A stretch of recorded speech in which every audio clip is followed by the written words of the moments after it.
Deep sea creatures ऊपर क्यों आ रहे हैं? क्या लेवाइथन रियल है या फिर इसकी वजह कुछ और है? आइए इस पर चर्चा करते हैं। अभी पिछले कुछ सालों में डीप सी क्रिएचर्स को समुद्र में लो लेवल्स पर देखा गया है। मतलब हम उथली जगह में डीप सी क्रिएचर्स को देख पा रहे हैं और ऐसा ह्यूमन हिस्ट्री में पहली बार हो रहा है। ओरफिश, जिसे डूम्सडे फिश कहा जाता है, पिछले सालों में कई बार समुद्र के किनारों पर देखी जा चुकी है, कभी जिंदा तो कभी मरी हुई।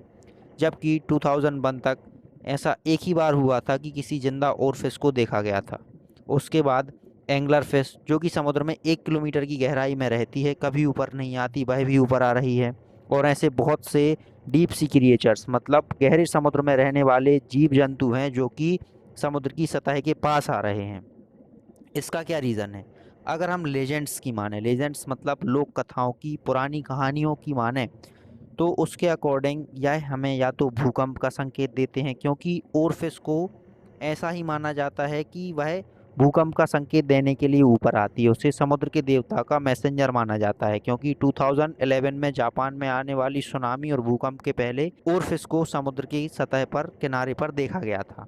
लेकिन साइंटिस्ट्स को ऐसा कोई भी एविडेंस नहीं मिला है कि ओरफिश सिस्मिक एक्टिविटीज़ को, मतलब भूकंप को पहले से महसूस या फिर ट्रैक कर सकती है। सो हम इस चीज़ से ओरफिश को रिलेट नहीं कर सकते कि वह भूकंप को पहले से डिटेक्ट कर सकती है, या फिर और किसी सी क्रिएचर को जो कि डीप सी से ऊपर आ रहे हैं, उनमें साइंटिस्ट्स को ऐसे कोई भी गुण नहीं मिले। और रही बात लोक कथाओं की कि लेवाइथन जाग गया है, मतलब एक मॉन्स्टर जो कि सो रहा था कई सालों से, अब उसकी नींद खुली है और उसी से बचने के लिए यह डीप सी क्रिएचर्स बाहर आ रहे हैं समुद्र के, और वह एक दिन पूरी दुनिया को ख़त्म कर देगा। तो ऐसा कुछ नहीं है, ऐसा कोई जीव नहीं है। और अगर वह होता तो अभी तक दुनिया को कब का ख़त्म कर दिया होता, क्योंकि अकॉर्डिंग टू लेजेंड्स वह इतना बड़ा है कि कॉन्टिनेंट के बराबर उसका साइज़ है। मतलब आप खुद सोचिए कि अगर एक महाद्वीप जिसमें कई देश होते हैं, उसके बराबर कोई क्रिएचर होता तो अभी तक दुनिया में और कुछ होता ही ना।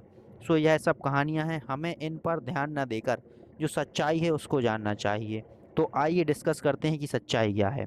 सच्चाई यह है कि डीप सी क्रिएचर्स इस तरह इवॉल्व हुए हैं कि उन्हें इवन ऑक्सीजन लेवल्स चाहिए होते हैं। मतलब अगर थोड़ी सी भी ऑक्सीजन की कमी होती है उनकी बॉडी में, उनके एनवायरनमेंट में, तो उनका जिंदा रहना बहुत मुश्किल हो जाता है। सो ऑक्सीजन की कमी को पूरा करने के लिए वह समुद्र में ऊपर आ रहे हैं। और यह ऑक्सीजन के लेवल बिगड़ क्यों रहे हैं?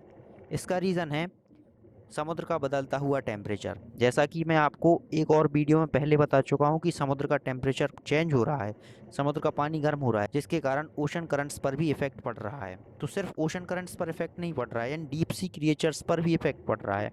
इसका रीज़न क्या है कि समुद्र का पानी जब गर्म होता है तो केवल ऊपर का पानी ही गर्म होता है, नीचे का पानी गर्म नहीं होता है, क्योंकि वहाँ तक सन के रेडिएशंस नहीं पहुँच पाते हैं।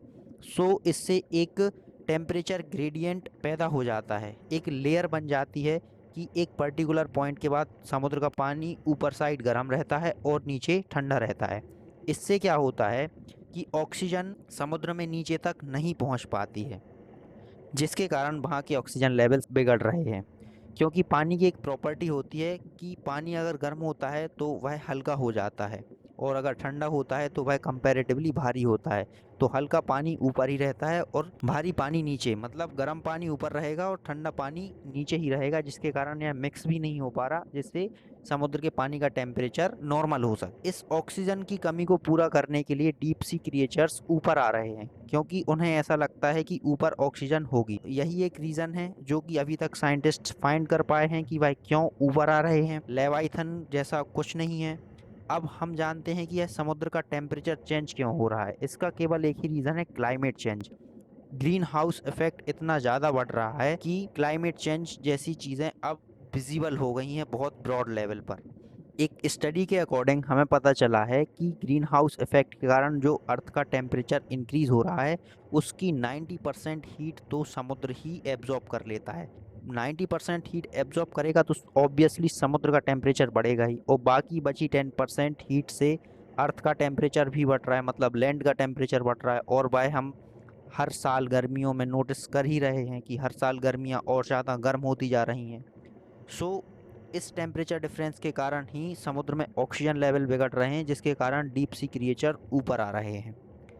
अगर हम इस सब को रोकना चाहते हैं तो हमें अभी स्टेप्स लेने होंगे, क्योंकि हम इसे एक तरह से नेचर की वार्निंग या नेचर का मैसेज मान सकते हैं कि चीज़ें बिगड़ रही हैं। अगर रुकना है तो अभी रुक जाओ, नहीं तो बाद में बहुत लेट हो जाओगे। सो हमें नेशंस को ऐसे स्टेप्स लेने होंगे जिससे क्लाइमेट चेंज को रोका जा सके, ग्रीन हाउस इफेक्ट को कम किया जा सके, और इन सब चीज़ों को अगर हो सके तो रिवर्स किया जा सके। हालांकि अगर हम चीज़ें बिगाड़ना बंद कर देंगे तो चीज़ें ठीक नेचर खुद ब खुद कर लेगी, बट अगर हम चीज़ें बिगाड़ते रहेंगे तो नेचर फिर हमें बिगाड़ देगी किसी दिन। मतलब इंसानों का ही अस्तित्व ख़त्म हो जाएगा, और साथ में यह डीप सी क्रिएचर्स जो हैं इनका इकोसिस्टम तो ख़त्म होने की कगार पर धीरे धीरे आ रहा है। समुद्र में रहने वाले ऐसे जीव जिन्हें आज तक इंसानों ने देखा तक नहीं है, हम उन्हें मार देंगे, और उसका रीज़न सिर्फ और सिर्फ हम ही होंगे, क्योंकि सी एक्सप्लोरेशन, डीप सी माइनिंग और क्लाइमेट चेंज ऐसे इवेंट्स हैं, ऐसी हरकतें हैं बोला जाए इंसानों की, जिनके कारण समुद्र के क्रिएचर ऊपर आ रहे हैं और उनकी जान जा रही है।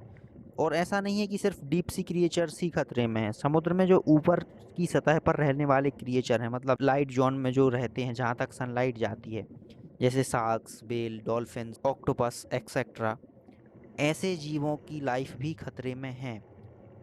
शार्क्स का शिकार किया जाता है उनके फिन्स के लिए। शार्क के छोटे छोटे फिन काट लिए जाते हैं क्योंकि उन फिन का सूप बहुत टेस्टी होता है। सो इन सब चीज़ों को हमें रोकना होगा, कई स्टेप लेने होंगे जिससे क्लाइमेट चेंज को रोका जा सके। नाउ आपको क्लैरिटी हो चुकी होगी कि यह लेजेंड्स और मिथ्स किसी काम के नहीं हैं। हमें स्टेप्स लेने होंगे, रियल रीज़न क्या है पता चल गया है, तो हम अगर उसे रोक सकते हैं या चेंज कर सकते हैं तो भाई हमें करना चाहिए। आई होप आपको वीडियो इंटरेस्टिंग एंड इन्फॉर्मेटिव लगा होगा। अगर आपको यह वीडियो अच्छा लगा है तो इसे लाइक करें, इसे अपने दोस्तों के साथ शेयर करें ताकि उन्हें भी रियलिटी का पता चल सके, और ऐसे ही अमेजिंग कंटेंट के लिए इस चैनल को सब्सक्राइब करें। Thanks for watching this video. मिलते हैं नेक्स्ट वीडियो में, तब तक के लिए बाय। Being something.